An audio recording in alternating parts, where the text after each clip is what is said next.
Isang kapuso actress ang nagiging sentro ng intriga sa showbiz dahil may balitang lilipat na pansamantala sa kapamilya para sa isang bagong proyekto.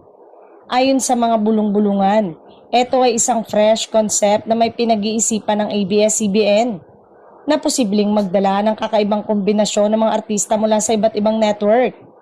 Ang aktres na ito ay kilala sa kanyang ganda, talento sa pag-arte at versatility. Mula sa primetime teleserye hanggang sa light comedy role, palaging nakukuha niya ang atensyon ng publiko. Dahil dito, hindi nakapagtataka na maraming fans ang sabik malaman kung makikibahagi siya sa bagong Kapamilya Project. Nakakaintriga rin ang timing ng kanyang paglipat habang loyal siya sa GMA. Mukhang bukas siya sa panibagong hamon sa kanyang karir.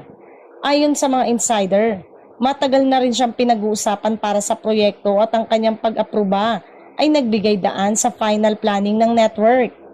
Bukod sa kanyang talento, isa rin siyang artista na may matibay na fanbase.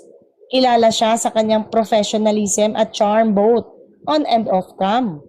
Kaya tiyak na makakakuha rin siya ng positibong reception mula sa kapamilya audience. Ang kombinasyon ng kanyang husay at popularidad ay malaking asset para sa network. Sa ngayon, wala pang opisyal na kumpirmasyon mula sa aktres o sa Kapamilya Network. Lahat ay nananatiling bulong-bulungan kaya patuloy na nag-iintriga sa social media at sa showbiz community. Ang suspense ay lalong nagpapataas ng excitement ng mga fans na abangan ng reveal. Isa lang ang sigurado, kapag ito ay opisyal nang nakumpirma, tiyak na magiging trending topic at pag-uusapan ng buong industriya.